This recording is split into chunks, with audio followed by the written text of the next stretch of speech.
didn't anybody tell you no one goes to church the Sunday after Christmas? That's not true. People of the kingdom, those who belong to Jesus, are drawn to his house. It doesn't matter what the date on the calendar is. And let me start here by asking you, did you have a great Christmas? If you did, say I did. I did. Well, did you get everything you wanted? Okay, let's try again. Did you get everything you needed? Yes. Did you eat too much? Yes. Did you enjoy your relatives? Yes. Okay, that wasn't very strong. Was it a glorious Christmas? Yes. So are you like your pastor this morning? I can't believe it's over already. Yes? Yes. The truth is, listen, the truth is, for most of us, the truth is these few days, and especially this first Sunday after Christmas, can kind of be a letdown for most of us.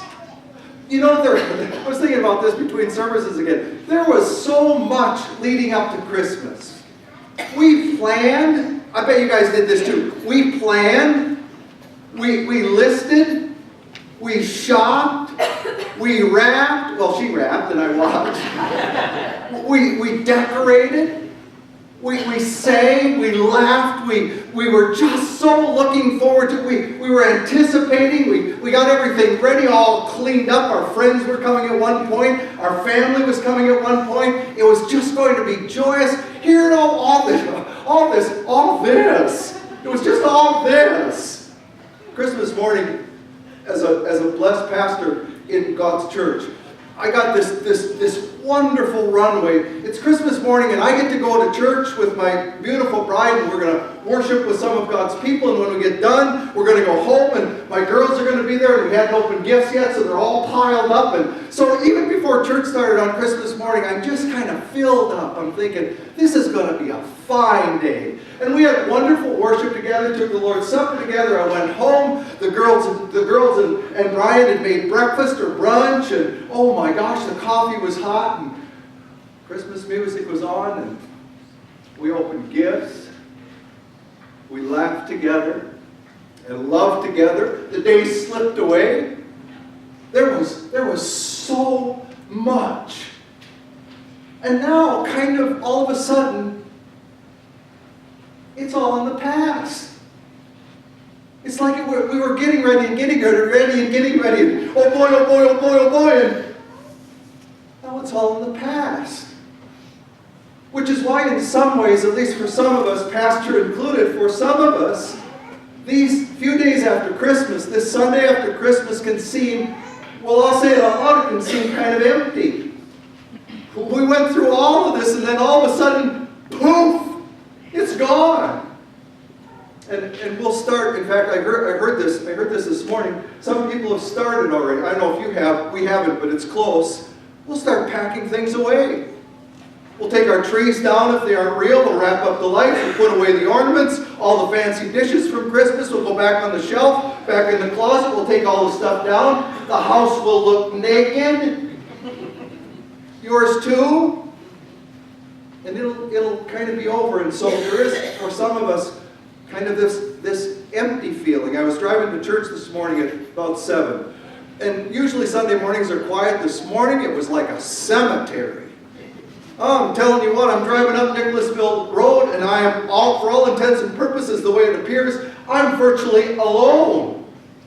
And here's the pastor's curse, but it's not just mine, it's for all of us. This is just my flavor. I'm going to church this morning, and usually what I do over the years, I've done this a lot, and a lot of pastors do this too, I kind of bail out the Sunday after Christmas, and someone else preaches, someone else takes care of the service, and this year, because I'm bold or foolish, I'm not sure which, I said, no, I'm going to stay. I want to be here. And then I'm driving to church this morning and I'm thinking, I don't want to be here.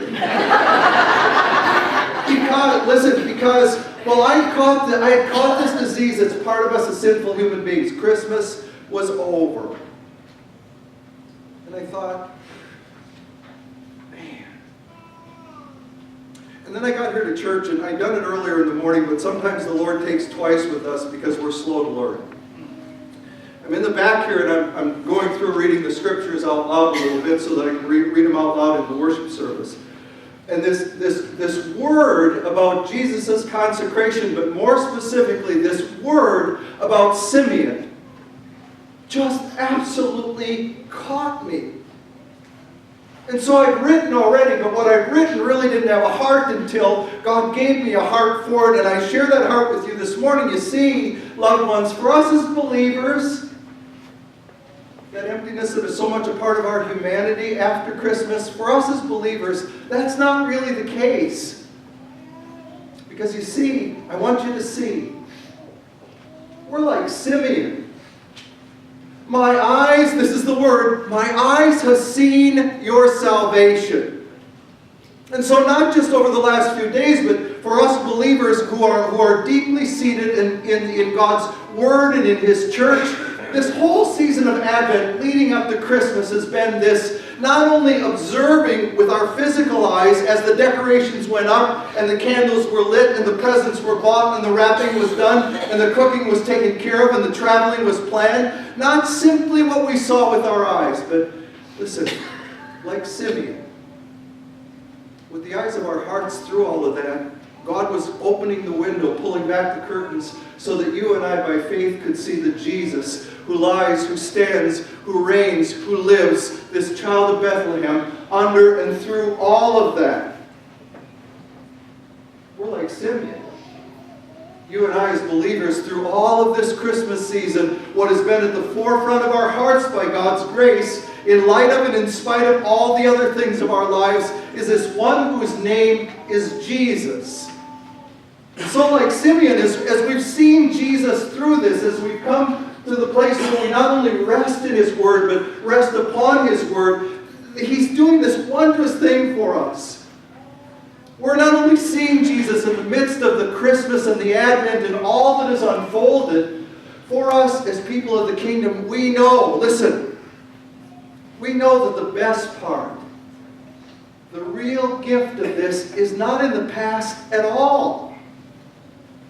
It's not behind us with the wrapping paper and the finished meals and the company come and gone. It's not behind us. The real gift, the best part of this is still here. And listen, His name is Jesus.